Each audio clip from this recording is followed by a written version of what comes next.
Voilà, donc merci beaucoup de nous avoir invités, le service d'hématologie, pour parler en fait de la prise en charge de leucémie myéloïde aiguë de la personne âgée. Je vais parler aussi des personnes non fit pour un traitement intensif. Je n'ai pas de conflit d'intérêt en lien avec cette thématique. Je fais juste un petit rappel concernant les termes leucémie myéloïde aiguë. Donc, avec les mots leucémie, on définit un cancer sanguin, donc un envahissement de la moelle osseuse par des cellules cancéreuses hématopoïétiques. Et parfois, ces cellules cancéreuses peuvent aussi circuler au niveau sanguin. Avec les mots myéloïdes, on précise en fait que ces cellules cancéreuses sont d'origine myéloïde, et avec les mots aigus, on fait référence à l'immaturité de ces cellules qu'on va appeler des blastes. Comment ça se passe très brièvement au niveau physiopathologique? Donc, vous voyez, vous avez une cellule souche qui va donner naissance à des progéniteurs myéloïdes et enfin à des cellules matures de la lignée myéloïde qui sont les globules rouges, les plaquettes, les granulocytes et les monocytes macrophages. Et on va avoir d'abord des événements génétiques qui arrivent, qui vont provoquer un arrêt de la différenciation, une prolifération aberrante de ces cellules, l'apparition des cytopénies et parfois aussi des blastes en périphérie. Donc, la définition de la leucémie myéloïde aiguë, c'est la présence de plus que 20% de blastes dans la moelle ou la circulation sanguine, ou la présence de certaines anomalies qu'on va appeler classantes, parce qu'en présence de ces anomalies, on va pouvoir dire qu'il s'agit d'une leucémie myéloïde aiguë, même avec moins que 20% de blastes.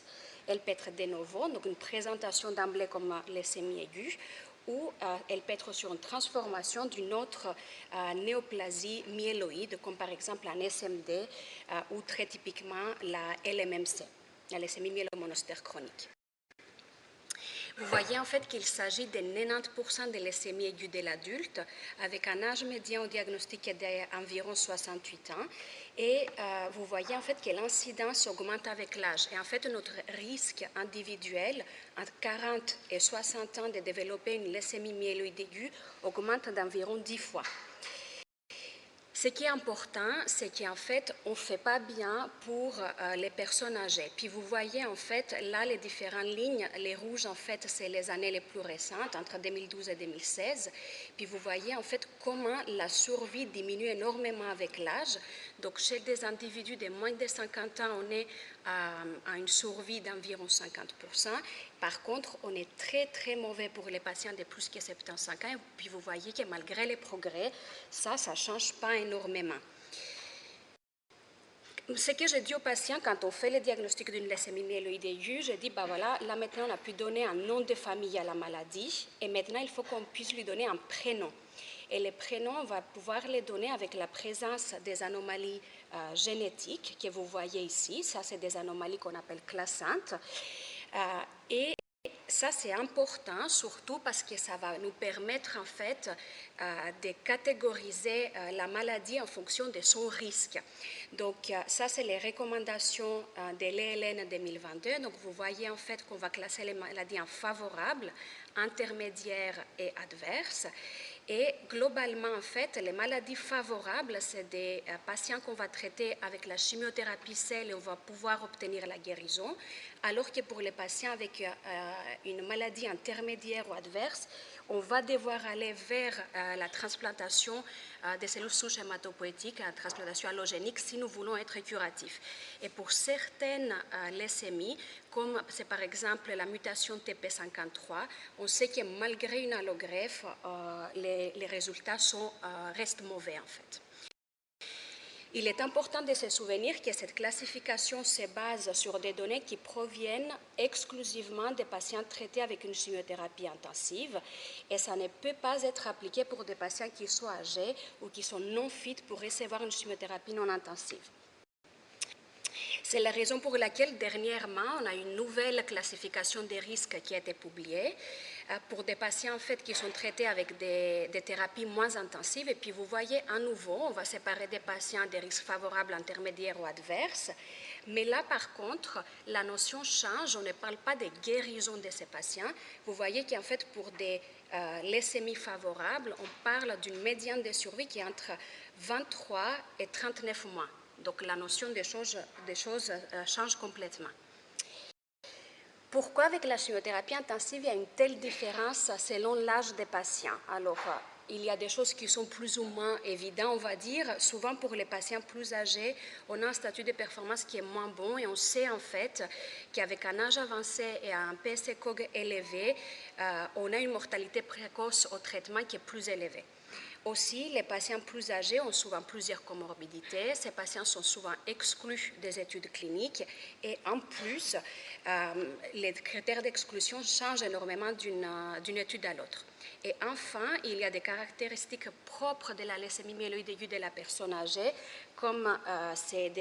qui sont défavorables, comme des karyotypes complexes ou des éléments monosomiques et des éléments secondaires, c'est-à-dire sur progression d'un syndrome myélodysplasique, par exemple, ou secondaire à un traitement, par exemple un patient qui a reçu une chimiothérapie pour un autre cancer. Et on sait que ces maladies ont des caractéristiques défavorables.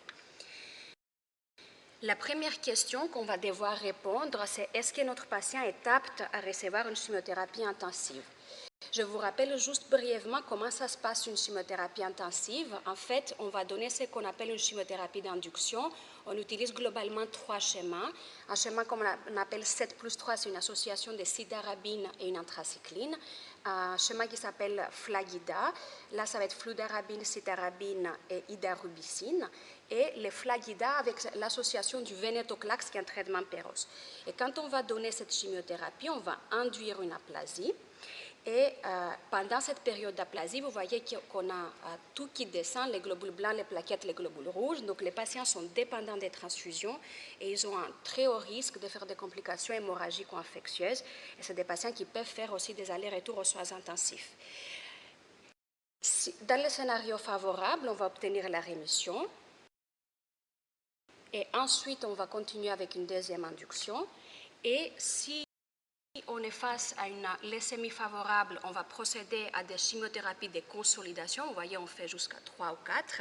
Ou si on est face à une maladie défavorable, une favorable qui ne répond pas bien au traitement, on va procéder à l'allogreffe. Puis ensuite, on va suivre les patients pour évaluer les risques de rechute. Alors, qu'est-ce qu'elle nous dit, la littérature, concernant l'âge limite pour la chimiothérapie intensive? En fait, on a des données qui viennent des populations, des patients des pays scandinaves qui disent que traiter les patients à tout âge fait mieux que les soins palliatifs. Ça fait mieux, donc c'est-à-dire ils vivent probablement plus longtemps, mais ça ne nous dit rien sur la qualité de vie de ces personnes. Et puis on a des données rétrospectives en fait qui ont étudié la chimiothérapie intensive chez des patients âgés de plus que 70 et plus que 75 ans. Et vous voyez en fait que même si on obtient des réponses complètes qui peuvent être aux alentours de 40%, on a une mortalité précoce qui est élevée et une survie qui est courte. Donc les auteurs disent qu'il n'y a globalement pas de bénéfice pour des patients de plus que 75 ans d'utiliser la chimiothérapie intensive. Est-ce qu'on a des tests pour évaluer si le patient est apte pour une chimiothérapie intensive? La réponse est oui, mais on a peut-être un peu trop parce qu'on doit vraiment voir plusieurs aspects de la personne. Et globalement, il n'y a pas de consensus concernant les tests à utiliser. J'ai trouvé cette étude intéressante, je vous la présente, elle est assez récente, donc ça a évalué chez 10 000 patients de plus que 60 ans une chimiothérapie intensive pour une leucémie myéloïde aiguë. Vous voyez que l'âge médian il était de 67 ans et c'était une population avec un pourcentage élevé de caractéristiques défavorables et ça a permis en fait d'identifier 9 variables pour mieux stratifier les risques des patients. Vous voyez donc les 9 variables. Donc on retrouve, donc plus on a les points, les pires c'est, on va dire. Hein. Donc vous voyez que les TP53, on gagne 3 points. Un karyotype monosomique, on gagne 3 points. Et puis l'âge aussi, plus que 65 ans, ça va nous donner 2 points. Et avec ça, on va pouvoir faire des risques, donc ici favorables, intermédiaires, défavorables et très défavorables. Et on voit que ça se corrèle très bien à la survie des patients, avec les patients surtout qui se trouvent en rouge, les très défavorables, qui ont une survie qui n'est pas bonne. Donc c'est vraiment important de pouvoir identifier les patients qui vont bénéficier d'une chimiothérapie intensive, surtout si, et ça c'est des patients qui ont pu aller vers une allogreffe, donc il faut bien sélectionner nos patients. Depuis quelques temps, on a accès en Suisse au CPX 351, qui est en fait une association liposomale de cytarabine et daunorubicine, et en fait qui va délivrer les médicaments de façon préférentielle aux cellules leucémiques par rapport aux cellules normales de la moelle osseuse. Et ce traitement est approuvé pour les éléments secondaires au traitement ou des anomalies associées aux myélodysplasies. Et ça a été testé chez des patients entre 60 et 75 ans. Et vous voyez en fait que nous avons un bénéfice de survie chez des patients qui ont été traités par Vyxeos par rapport aux patients qui ont été traités par les 7+3 classiques.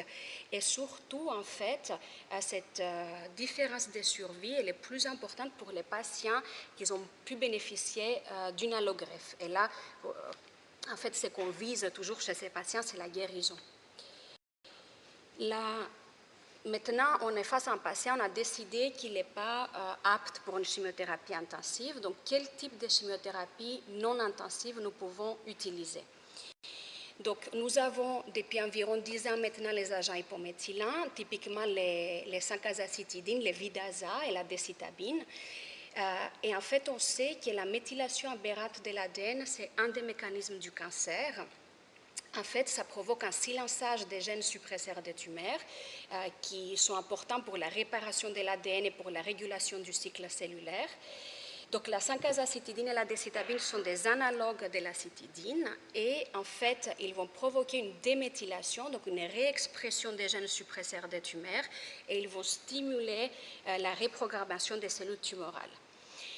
Donc, le Vidaza, vous voyez, l'article a été publié en 2015. Il a été testé dans une étude de phase 3 chez des patients âgés de plus que 65 ans avec un élément nouvellement diagnostiqué. La façon qu'on l'administre, c'est dans les études, c'est 7 jours consécutifs à la dose de 75 mg par mètre carré et c'est des cycles de 28 jours, c'est-à-dire on donne une semaine de traitement, puis 3 semaines de pause, une semaine de traitement, 3 semaines de pause, et c'est un traitement au long terme. Nous, on utilise un traitement de 100 mg par mètre carré sur 5 jours consécutifs. Et puis, les résultats maintenant peuvent nous paraître très médiocres en fait. On gagne quelques mois de survie, mais à l'époque, c'était très important pour ces patients parce que vraiment, on n'avait rien à proposer. Deuxième médicament qu'on dispose, c'est le venetoclax. Donc, c'est un inhibiteur du BCL2. Donc, la famille des protéines de BCL2, c'est des protéines de pro-survie qui régulent la voie apoptotique intrinsèque. Et on sait que les cellules souches de la leucémique, en fait, ils ont une expression anormalement élevée de BCL2. Elles dépendent du BCL2 pour leur survie. Donc, cette association, donc 5-azacitidine et venetoclax, a été testée chez des patients aussi qui étaient non aptes pour une chimiothérapie intensive. Donc, les critères, c'était plus que des comorbidités ou un âge de plus que 75 ans. Et puis, vous voyez en fait que l'association fait mieux que l'azacitidine seule et avec des réponses qui sont plus importantes, donc des réponses complètes de l'ordre de 66%, des temps de réponse qui sont plus courts et des durées de rémission qui sont plus longues, qui arrivent en médiane, on arrive en fait à une médiane de 17,5 mois. Par contre, ça vient au prix des effets secondaires, notamment des thrombopénies grade 3, des neutropénies et notamment des infections. Donc, il faut faire attention aux comorbidités de nos patients âgés et comme vous le voyez sur ces schémas, les patients qui ont plus qu'il y ait une ou deux comorbidités, vous voyez en fait qu'ils vont avoir une survie moins bonne probablement parce que nous sommes très toxiques, même avec ces traitements non intensifs. Donc, l'indication de ces traitements doit être bien évaluée chez des patients avec de multiples comorbidités. Maintenant, nous avons un recul en fait avec cette association. Donc, on sait qu'il est possible d'adapter les doses. Donc, on peut diminuer les jours d'administration pour diminuer la toxicité. Et on peut également allonger les cycles, c'est-à-dire au lieu de faire toutes les 4 semaines, faire les traitements toutes les 5 ou 6 semaines. Ça reste un traitement de longue durée, ça c'est vraiment très pénible parfois pour les patients, parce qu'on leur dit en fait qu'on continue jusqu'à toxicité inacceptable ou rechute. On a quelques données rétrospectives maintenant qui nous montrent si on peut arrêter chez certains patients très très bien sélectionnés, comme sont les patients avec des éléments favorables ou les patients qui ont une excellente réponse, notamment avec une maladie résiduelle négative. Et malheureusement, pour les mauvais pronostics, on sait qu'on ne fait pas très bien, donc il n'y a pas de bénéfice pour cette association par rapport au vidazacel pour les patients avec une mutation TP53. On augmente les taux de réponse, mais on n'augmente pas la survie des patients. Là, je vous parle aussi de l'ivosidenib. On a l'autorisation depuis peu de Swissmedic pour ce traitement. Donc, c'est un inhibiteur IDH1. Donc, qu'est-ce que c'est l'IDH1? C'est un enzyme, en fait, qui participe aussi à la méthylation de l'ADN. Donc, quand on a des mutations, ce qui est le cas dans environ 20% de leucémie myéloïde aiguë, on va avoir une hyperméthylation de l'ADN avec le silençage des gènes suppresseurs des tumeurs, comme on a dit tout à l'heure. Donc, l'association de 5-azacitidine et ivosidenib a été testée chez des patients avec une mutation IDH1, donc pareil, des patients qui n'étaient pas fit pour une chimiothérapie intensive. Et puis, vous voyez en fait également une différence de survie par rapport aux 5-azacitidine sel, et avec une survie médiane de 24 mois, une bonne tolérance, donc probablement une association qui reste moins toxique que le vidaza-venetoclax. Par contre, on peut avoir des complications un peu particulières, ce qu'on appelle un syndrome de différenciation qu'on doit surveiller en fait. Donc, quel type de chimiothérapie non intensive pour nos patients? Ça regroupe un petit peu tout ce qu'on vient de dire. C'est important de voir quel est le profil mutationnel de ces patients. Et vous voyez qu'on a les agents hypométhylants en association avec le venetoclax. Par contre, maintenant, les recommandations disent que pour les patients qui ont la mutation IDH1, c'est probablement mieux en fait d'utiliser les 5-azacitidine et ivosidenib. Donc, c'est ça la recommandation, d'utiliser ça. Pour tous les autres patients, on va utiliser pour le moment les 5-aza-venetoclax. Ce qui reste toujours la question, c'est nos patients avec une mutation TP53, parce qu'en fait, on n'a pas de bénéfices de survie avec l'association. Donc, on va plutôt proposer des hypométhylants sel, voir si la personne est très âgée des soins de support. Et puis, vous voyez qu'on a aussi pas mal d'autres molécules qui sont en phase d'étude. Certains en disposent aussi maintenant. Donc, on peut aussi utiliser d'autres traitements, mais on a besoin encore de plus de données pour nos patients. Et je termine en fait la dernière question qu'on doit se poser face à ces patients. Donc, est-ce que nos patients sont éligibles pour une transplantation allogénique des cellules souches hématopoïétiques? Ça, c'est une question qui est importante. Et il faut qu'on se la pose assez tôt quand on a un patient avec une leucémie myéloïde aiguë. Parce qu'on sait que pour la majorité des leucémies, c'est ça qui va guérir les patients. Donc, globalement, on va dire qu'il y a un âge limite aux alentours de 75 ans. Actuellement, on a fait des progrès, donc nous pouvons utiliser des conditionnements qu'on appelle d'intensité ou de toxicité réduite, qui sont plus adaptés pour nos patients âgés. Les scores pronostiques qu'on dispose pour la greffe, vous voyez qu'ils sont assez anciens, donc ils sont probablement pas très adaptés pour les patients âgés, mais là, il y a des efforts aussi pour la publication de nouveaux scores mieux adaptés. Et il y a la nécessité d'une évaluation gériatrique. Nous, c'est ce qu'on fait systématiquement lors du bilan pré-greffe et aussi avant de débuter une chimiothérapie intensive chez des patients où on a un peu de doutes. Et ça nous aide énormément parce que ça nous permet en fait d'avoir une image plus globale de la personne. Et avec ça, je vous remercie beaucoup.